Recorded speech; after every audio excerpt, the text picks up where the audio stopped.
people.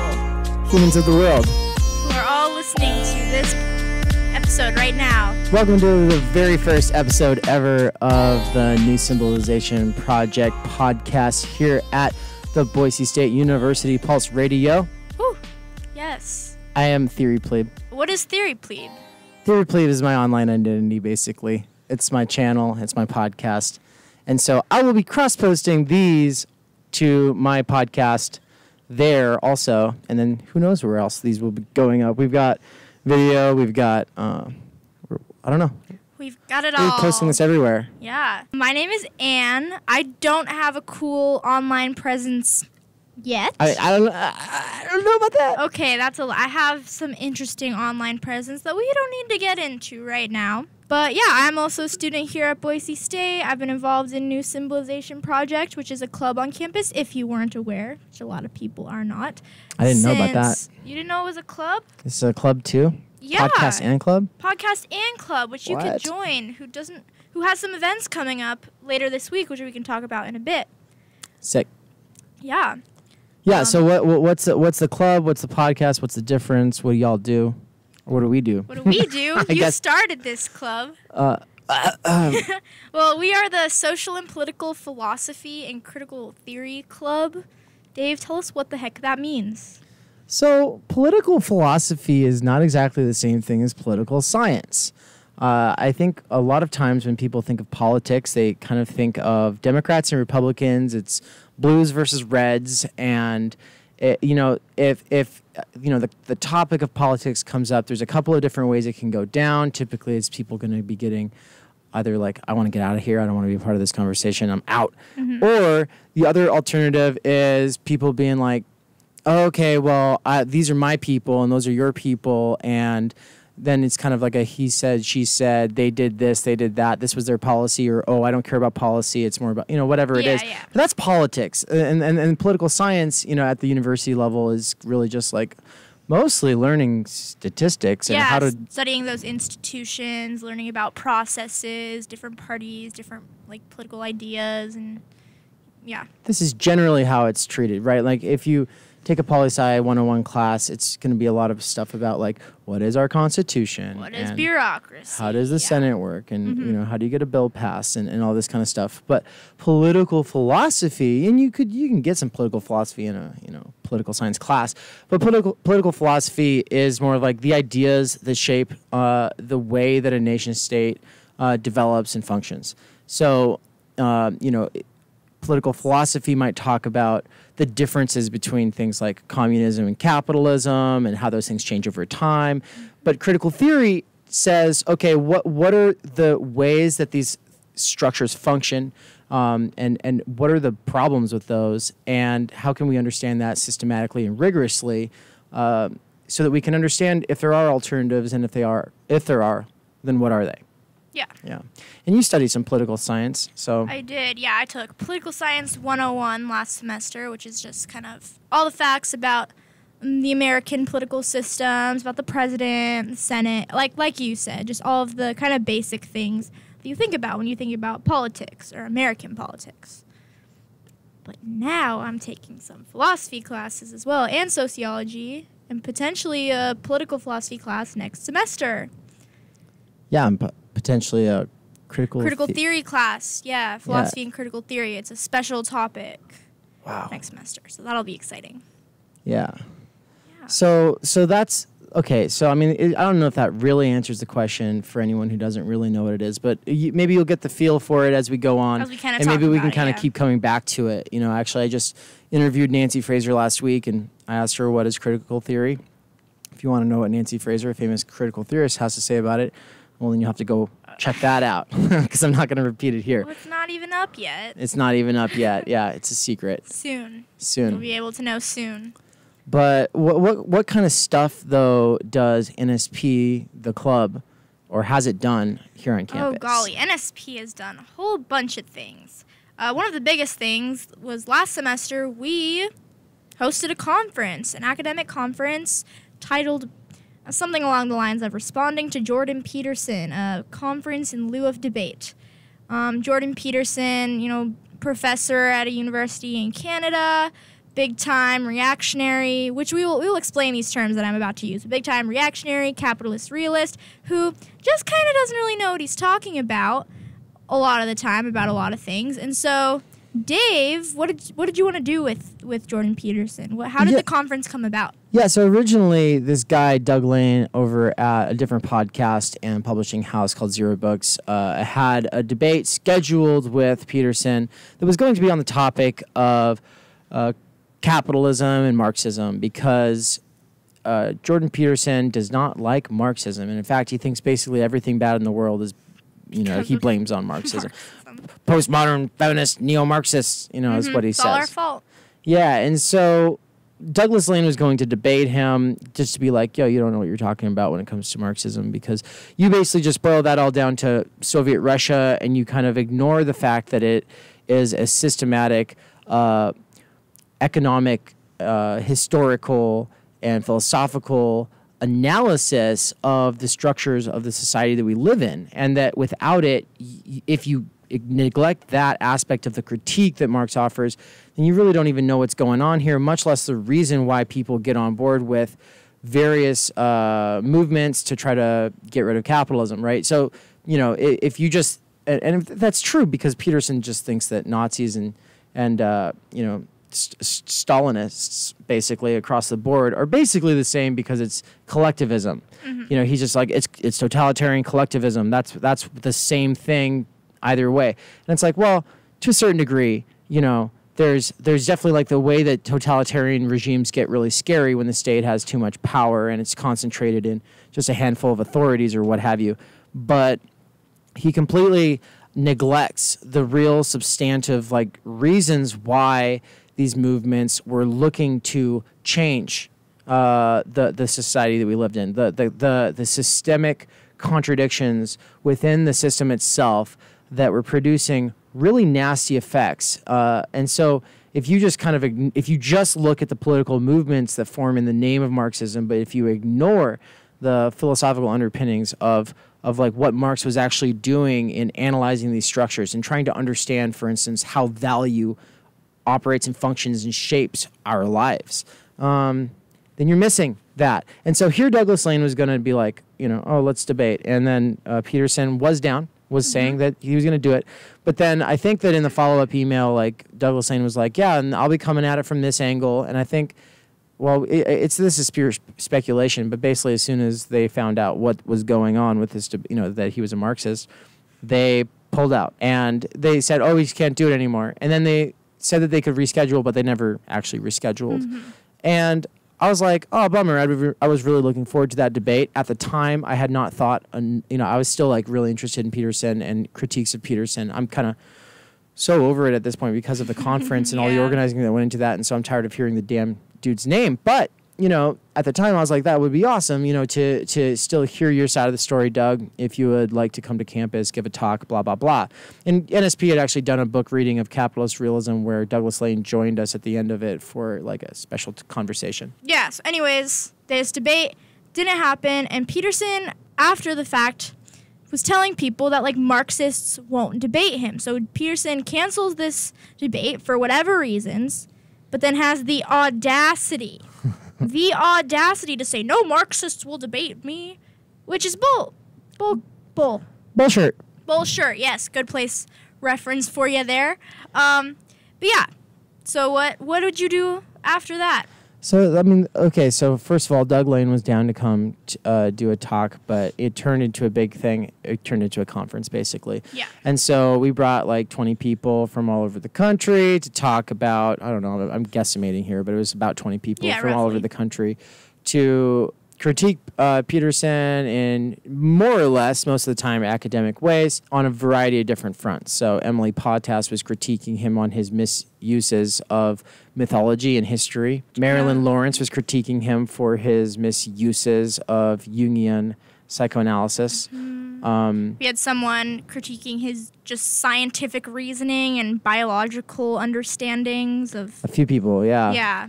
Yeah, Jamie in particular from Eraserhead Fukas. Yeah. Was critiquing the pseudoscience that he will implement from time to time. Yeah. You know, and we didn't get enough into his gender essentialism and how it's weird that he gets to kind of do this dance between, on the one hand, he'll ground out his gender binary sort of view using biology, but then he'll like swap right over and just kind of use normative statistics like, oh, on a regular basis, you know, more biological men do this and more, you know, but at the same time, if you try to chase him down those rabbit holes, he'll just bounce over to his Jungian archetypes and talk about how, you know, the archetype of woman is chaos and the archetype of man is order, and get into all of this stuff where he's cherry picking history, he's cherry picking myths. And, you know, why are we even talking about this guy still? Well, I mean, he was the #1 bookseller for half a year. He's got a huge following within the communities online, mostly that are boys between the ages of 12 and 25 who play a lot of video games. And those people have a lot of money to spend, and they have a lot of angst and alienation that they're looking for answers to. And this guy is speaking to them, and I used to be one of those. And so I just kind of took it up as a personal sort of cause. And I think a lot of other people had their own kind of reasons why they have bones to pick with him. But, you know, everyone kind of had their own bones to pick with him. We all came together. And the biggest person presenting there, as far as name recognition goes, was Richard Wolff. That's right. From Democracy at Work. He's also a big name professor and economist. And that talk has over 100,000 views on YouTube. Woo! Yeah. And this talk will probably be on the YouTube too. Have 200,000 million views. Yeah, and down likes. Yeah, all the comments in the Richard Wolff talk, half of them are like, wow, thanks. Half of them are like trashing on Dave's outfit that they wore. Because I had a dress on. And a cute little bow. It was awesome. And a cute bow. And then the other half, okay, now there's 3 halves apparently, but the rest were all just, this guy doesn't know what he's talking about. Capitalism is the best thing to ever happen. And so Anne's near impersonation you just heard there's a more elaborate version of that. So I guess I do have an online persona. Manly man. Manly man. Because in the capitalist system, everyone can be at the top. Yeah, those dirty scum, poor people, they're just not working hard enough. Steve Jobs started in a garage, and you want to complain about the Bezos of Amazon with billions of dollars? He worked his butt off for that. It was like MANN, because my name is Ann. And the M is in parentheses. Yeah, Manly Ann, basically. Yeah, so that's another thing that we do at NSP. Just kind of we have in the past some performance arts type things. Just have put some ridiculous videos on the internet. Have done ridiculous things. We've done some pranks on campus. We're not going to get into them right now. That. We've done some performance art stuff. And we've also, just experimented with different ways of getting people to engage with these kinds of ideas. Mm-hmm. I think, so tying it all back around though, so we were just talking about the conference as the biggest example of something that we've done. But what else have we done? Well, we've done a lot of reading groups. Yeah, last semester, almost every Sunday, we had a reading discussion from books from The True Life by Elaine Badu, philosopher Elaine Badu, to... Which is where our title of the New Symbolization even comes from. That's true. To, what else did we read? Kill All Normies by Angela Nagel. For Futures. We've just read some general articles. We read some Marx, Wage, Labor, and Capital. Yeah, we were going to do ABCs of Socialism again, but we didn't actually get around to it. You read it, though. I did read it. Which was like you came a semester after we had read it. And so, but yeah, no, that one's a fantastic primer for people who have questions about socialism. So now that I've said all of that, we've identified ourselves as the postmodern neo-Marxist feminist, socialist people on campus. Yeah. And, I should clarify that, I personally... I am supportive of socialist causes because I think that's pretty important, but that as a club, that none of us are like dyed in the wool or like party line dogmatists. We're not like trying to shove socialism down people's throats much as question, because there's a lot of different ways that you can go once you realize that the current status quo is garbage. One way is backwards, and that's what reactionaries generally are. It's really just kind of like conservatism, but conservatism doesn't have to be political. But when it gets political and it gets really reactionary, well, then there you go. You have people like the Christchurch killer. That's a reactionary. And you have people who are kind of on a spectrum, right? Where Peterson is kind of like a little bit further of a reactionary than someone like Dave Rubin, who's a bit more of a reactionary than someone like Rogan. You know, these people are all just like online personalities for what American Johnson from the channel Non-Compete is calling the Pewdie pipeline. So educating people on what reactionary politics are, how they work, and also what capitalist realism is, which is basically the status quo. So we have this, and the belief that capitalism is the status quo and that we can't have anything else. And that there are no alternatives. No alternatives. This is it. We are, this is, today is the future. This is the end of history. Buckle in. All we can really do is redistribute, the seats on the Titanic a little bit. But in the meantime, this mother is sinking, and, climate change and bioengineering and rising automation and increased forced migrations and uneven development across economies over the global south especially, and the ways that we benefit from their losses and how that's been going on for over 400 years. Like, these things are all not important. We don't need to be having conversations about those. Like, we could just focus on getting more black CEOs, right? That's the liberal kind of solution in the United States, if even, right? Yeah. If even. And so there's no real kind of, which is obviously legitimate. Like, we need to have representation everywhere for a more diverse society if we want to like be able to move forward at all. But there's still going to be these big class divides, no matter who is in the top, who is the CEO. So really, that'll improve, representation, diversity.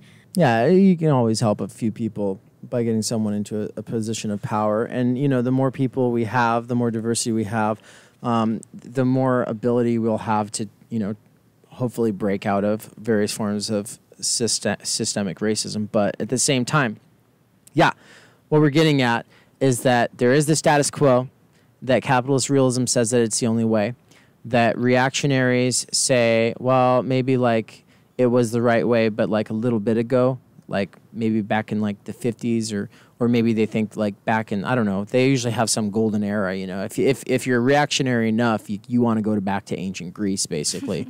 And, whatever. But the New Symbolization Project is simply the idea that reactionary solutions and capitalist realist ideology are both insufficient to the task for thinking about the kinds of problems that we find most concerning today, which I just listed a few of those ones. But and I mean, the book For Futures really gets at that. It really lays it out. It's like automation is rising rapidly. That changes the game.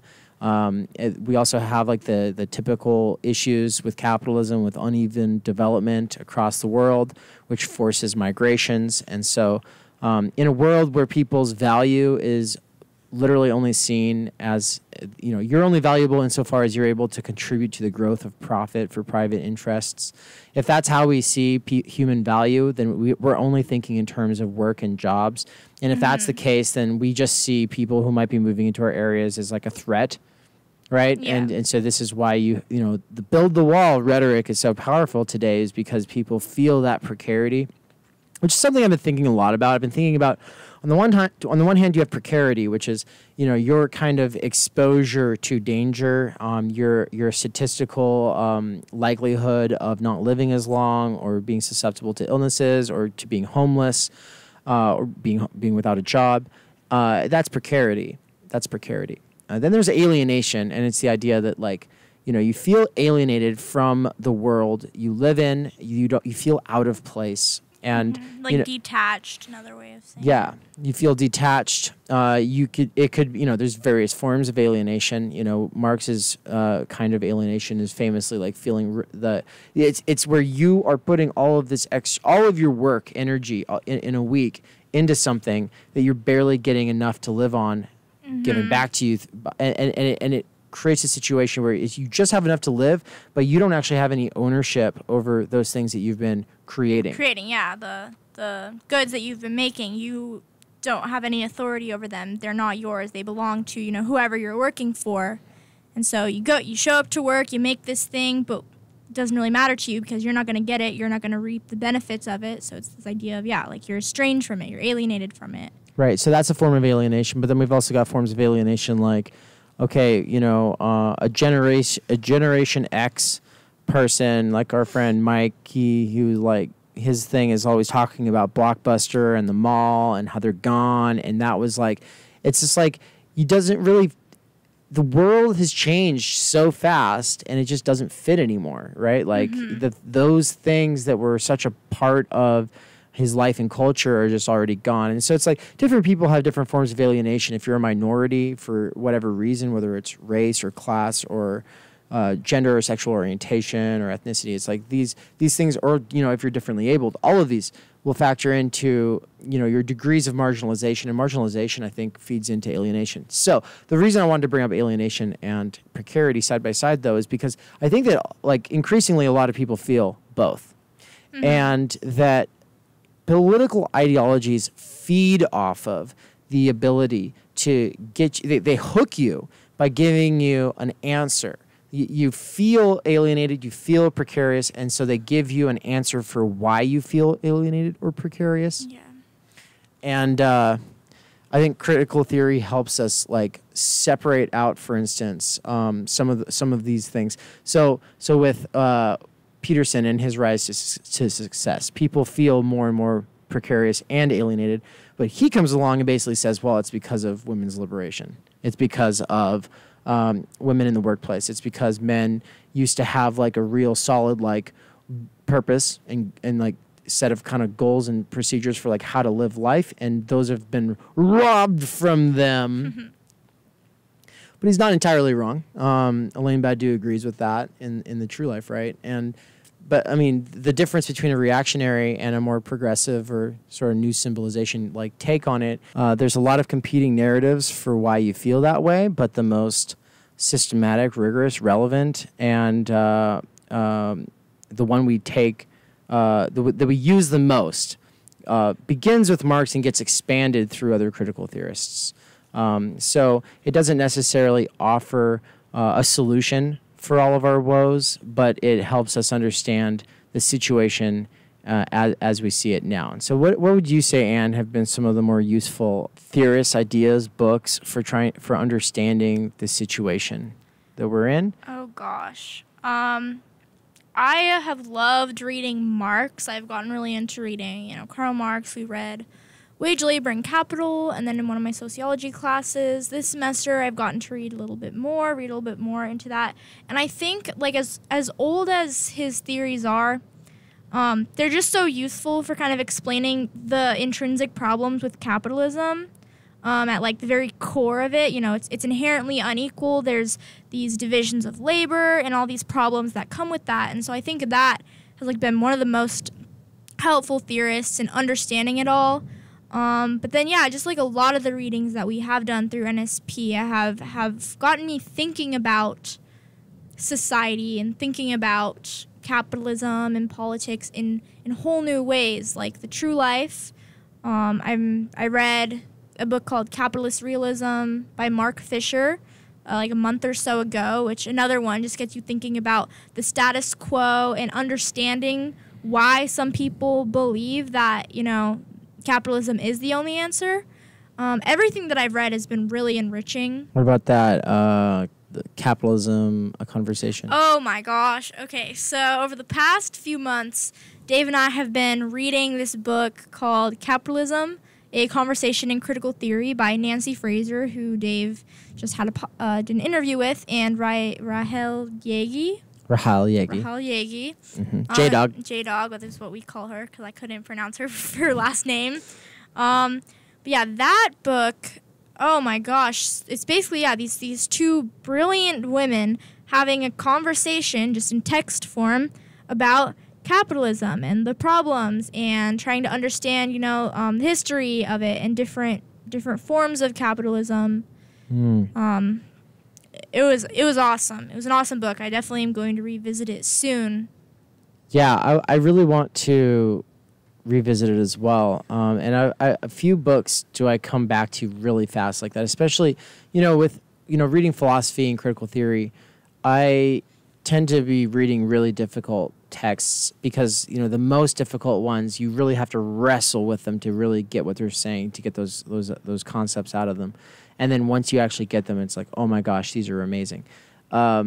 Rarely do I feel the same way about books that are just kind of like aimed at a general audience. And part of the reason is because books that are aimed at a general audience are usually, 200 pages of unpacking, like what would really just be like 5 pages of like really condensed, really like, hard to read, jargon. And that they have their place. But what I think that Rahal Yegi and Nancy Fraser are able to do with that book is it's unreal how much ground they're able to cover. And for them, it's all about starting up a conversation that they feel has died and that is coming back to life. And that is the conversation of capitalism itself as the primary and fundamental mode of oppression through exploitation and expropriation. And that's a difference that they tease out a lot in that discussion is this division between exploitation and expropriation. Yeah. Yeah.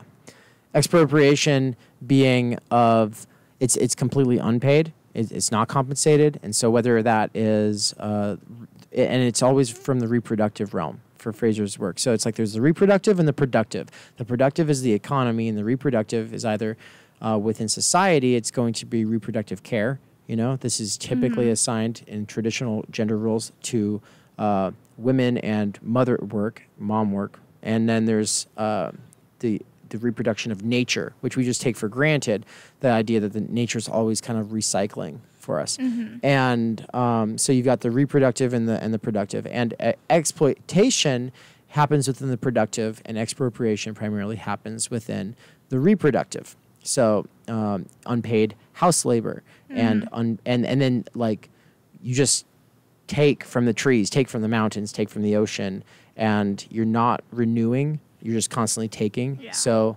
in the productive realm, in the economic, the worker is at least given enough to keep coming back to work. But in nature, we're not even giving enough so that nature can keep coming back with what we've taken, right? It's actually, this is one of the biggest contradictions of capitalism, is that because that's not factored in and it's called a quote unquote externality, it's all happening off the ledgers, off the books. Yeah. And so the problem is without that stuff, we can't function. Yeah. So let's take we'll play a song or two, take a few minutes, and come back for some more.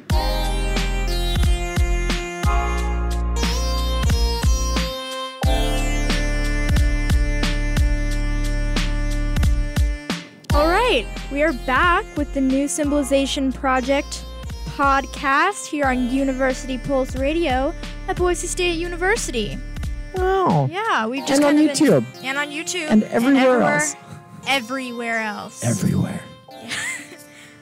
Yeah, so we've just been talking about, what New Symbolization Project is, some of the things we've read. We've explained some terms that are important to what we do. But what exactly is a new symbolization? What does that mean? I know we mentioned it was in The True Life by Alain Badiou, but what is that? What's even a symbolization in the first place? I guess that's a good place to start. How about you? I'd like to hear you take your first stab at it. Oh, golly. I guess symbolization is like, I don't know, there are a lot of things that are symbols, and it's just like the way that we go about society. Or about living. Yeah. It's all the things that have certain meanings. So for example, like language. Language is a symbol. It's used to represent something else. And so I kind of see it as the status quo, the new symbolization being we need to rethink the way that we are going about society. We need to rethink, what is what is acceptable genders? How should our economics and politics be? And it's the idea of doing something different. So it's basically, I would say, like the opposite of like reactionary politics. Mm-hmm. Yeah, exactly. It's a complete reconfiguration of law, of economics, of politics, of language, just like you just touched on with all of those other aspects. And law, when I say law, you know, it's not, we're not just talking about within like the system. So like, you know, revolutionizing the way the economic system works is, I mean the justice system works, I think is something most people think probably needs to happen, right? We don't have the worst system in place, but we definitely don't have one that's very workable. You know, as it stands, you basically cannot get just representation. You cannot, because unless you're rich. And then that's not just. That's inherently unjust if only the rich are able to get represented in the justice system. Yeah. So then there's also just the fact that the current system of justice, it's predicated on the Westphalian framework, which is the nation-state framework, where the only legitimate subject of justice is the person who is from here, basically, which that ties our hands for being able to truly deal with everyone who's affected by the decisions made by leading countries in a world where the decisions flow downstream and they hurt people outside of the boundaries, the borders.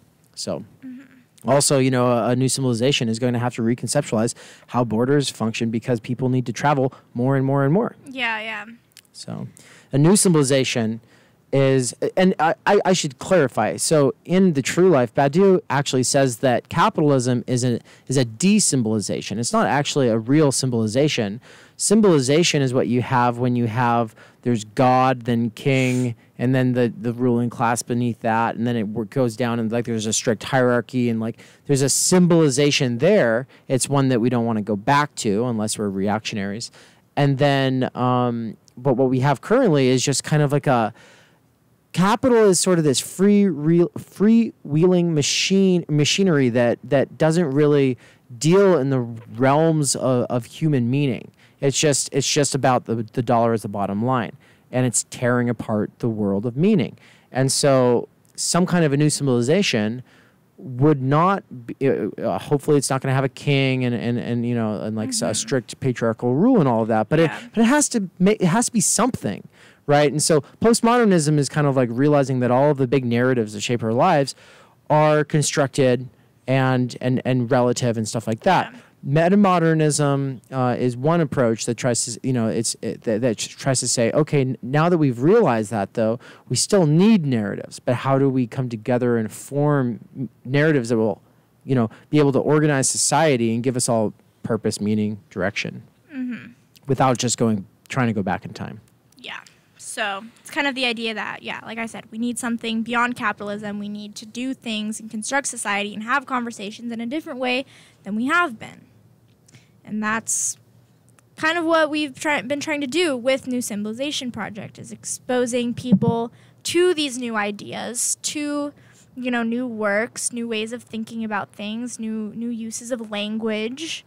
Yeah, that's kind of the goal of the club.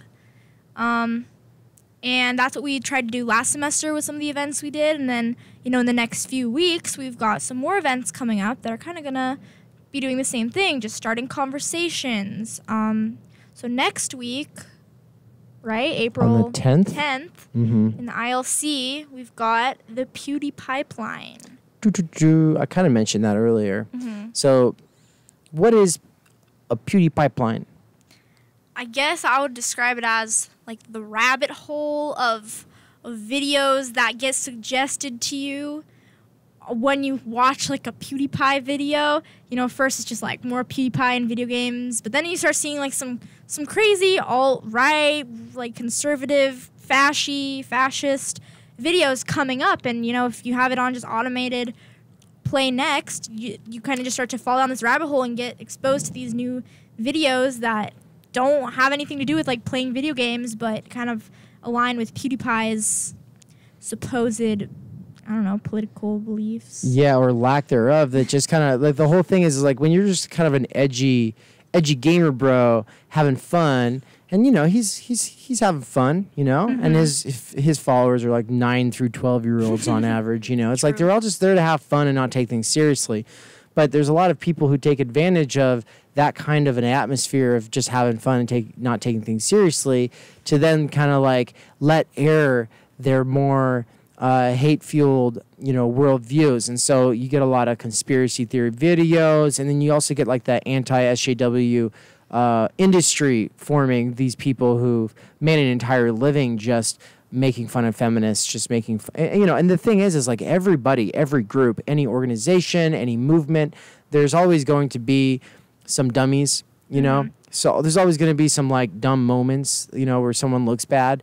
But these people have like tried to make an art form out of taking the worst moments of anybody who actually cares about things and making them look real stupid, so that people who don't really care about things, who are trying to just have fun, can feel intellectually and morally superior sitting on their butts not doing anything. Yep.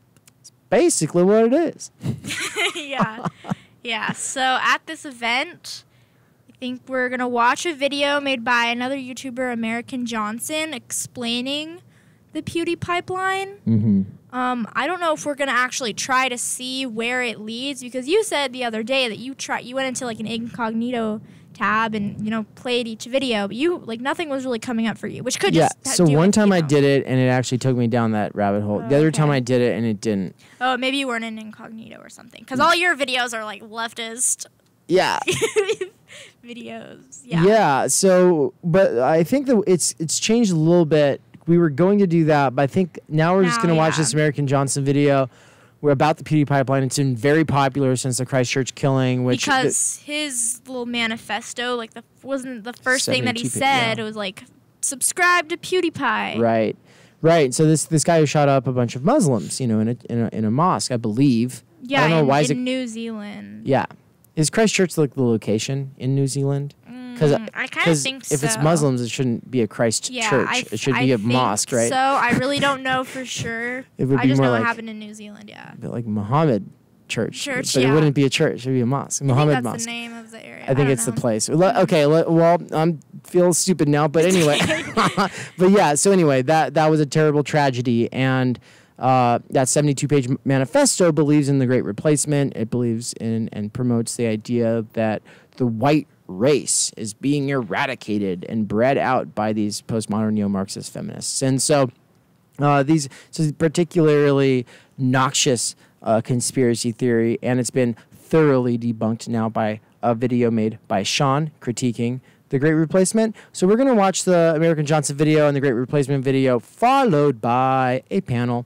And that panel will hopefully have a couple of people who've been more or less seduced by the Pewdie pipeline sort of alt-right, alt-light kind of areas of the internet. So that could just be me saying that there was a time when I was half-pilled and I was like interested in some of the things Peterson was saying. But I think Kiwi might be in on that if she's able to get work off. And then I'm expecting Jake will be in on it. And Jake is a NSP member who also is really sucked into some of that stuff. Different people, but yeah. So they're just gonna kind of talk about their experiences, what attracted them to it, and then hopefully they'll tell us, you know, why they broke out of that. So that'll be happening next week. Like I said, in the ILC, there are posters everywhere. They're super fancy. They're super great. They're really great. Because I made them. Because Dave made them. And American Johnson might be joining from Vietnam. Yeah. And so anyway, that's that. Then Peter Coffin's coming the week after. Yes. Now, Peter Coffin is another YouTuber, bread tuber, left tuber. Those are all terms used to describe bread tube and left tube terms to describe like leftist YouTubers and kind of that quote community, if you want to call it that. So Peter Coffin, who uses they them pronouns, by the way, we brought them in October for the Jordan Peterson conference, and we did a little like goofy thing with them. We changed the time of their little talk breakout session to like early in the morning where no one was there, and every seat in the classroom that we were in the liberal arts building, we put a picture of like one of the little gray NPC faces to make it look like that was the whole audience. So I don't know if that's on YouTube yet. It's actually not. Yeah, Coffin's having trouble using that footage and has a bunch of extra work to do to use it, and so it's big. But anyway, it was funny. So it was a lot of fun being because Peter there. Coffin does that kind of stuff. They make these like very important documentaries. They're like 20 to 40 minute long YouTube videos just explaining things. The last one was about the Matrix. They've done ones on capitalism and cultivated identity and just kind of goofy, artistic, theatrical segments followed by like really good, legitimate information. So yeah, we brought them in October and we loved working with them so much. And Dave has kind of had the chance to connect with them and their wife, and do some like videos, some video crossovers. Ashley. And so we're going to bring them back. They said, if you ever want me back in Boise, they would come. And so they're coming next week. They're going to be filming a live version of another segment on their channel called Many Peters, talking about what again? Talking about rich people PC culture. Rich people PC culture is where you get rich people that are like, they don't even want to be called billionaires. They want to be called people of means. Right? Because they feel like billionaire is pejorative, which is to say, like, it's bad. And it's like, well, maybe you should think about why. Yeah, exactly. Why are we hungry low? Why would that term be bad? Yeah. What possibly could be the negative connotations? Yeah, so we're not really sure what to expect from Coffin on that. It's gonna be funny though. We're also gonna be filming a short video for NSP. Yes. I don't want to say what. Can't really give away too much about it right now. It's about. No, I can't say it without exposing the big. Listen, there's gonna be a video coming out eventually.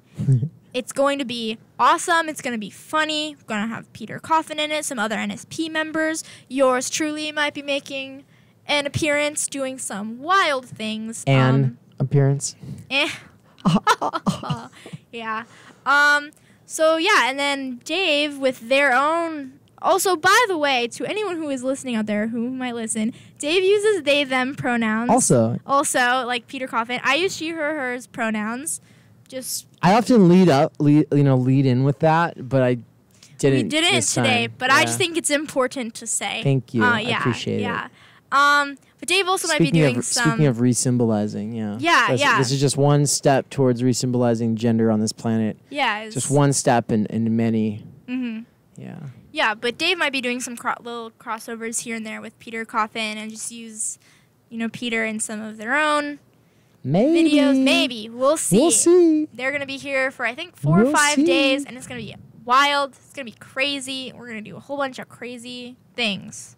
Yeah. Well, that pretty much covers, like, the kind of stuff that NSP, the club, is doing and what we're all about. So the other thing, though, about this podcast is that New Civilization is sort of an umbrella for a loose affiliation of people who are working together. And so right now we're just doing a lot of experimentation, seeing like what's comfortable and what works. We're experimenting with these different angles and cameras, and we'll be editing things together. And I'm going to have a few interviews this week here in the studio. I hope. I got to touch base with Blake about that. But I think, it'll be a Blaze in Theory special. Blaze is a friend here on campus. And Blaze in Theory special interview with Nathaniel one day, Ryan the next day, and then Patricia on the 14th. And then we will continue with these specials, and we'll have different concepts that we're bringing forward, and we'll have different people we're bringing in to interview, and I'm really excited about it. It's nice to have access to this studio finally. We've been training for months. It's been hard work. We've been like 2 reading weeks, books guys. that are like this thick, 2 weeks, and we went to like two-hour training sessions. Wasn't that hard? You're right. But yeah, like Dave said, kind of expect to hear some new voices on here who are going to be talking about some race issues. Some people talking about their own work that they do, their own activism, like. Patricia will probably be talking about her dissertation. Yes, she'll be talking about critical race theory and post-colonial theory and being a person of color at a predominantly white institution, not to mention the state. And so you'll never really know what to expect on this show, But we're going to be talking about all the important issues that aren't talked about enough, which is another part of the New Symbolization project, is having these difficult conversations, is talking about these things that need to be talked about, because a lot of people don't talk about them. Yeah, until all the Democrats and Republicans and mainstream folks are talking about what we're going to do about automation, and they start offering solutions that are more substantial than freaking UBI, we're going to have to keep talking about that. And that's just one example. Yeah. So, yeah. So anyway, Anne, thanks for having me on. It's been a pleasure. This is our podcast. I know. We are co-hosts. Okay, true. But since you said that, next week you're not invited. But I will be not here in the near future. I'm graduating, and Anne will be keeping it going, and I will hopefully be able to join from afar then. I'm going to straight up buy one of these these mics are so sweet. So nice, oh, yeah. Do you hear my voice? Oh, I could do ASMR on here. Oh gosh. Listen to me. Let's make that our next show. It'll just be the ASMR radio show here on Sweet. University Pulse. Not actually. No one probably wants to listen to that. If you want that, if that's your thing, go to YouTube. Actually, yeah, philosophy too. Ollie actually did an ASMR special about revolution. Really? It was a revolutionary ASMR episode. So, yeah, fun facts. If you are like what you keep all talking about YouTube, it's like that is the thing slated to overtake and replace television. It is YouTube. And hopefully something else will replace it that's better. But in the meantime, that's it. And so it's important that we get it on there. But in the meantime, we got to go. Yeah, thank you so much for listening. Bye.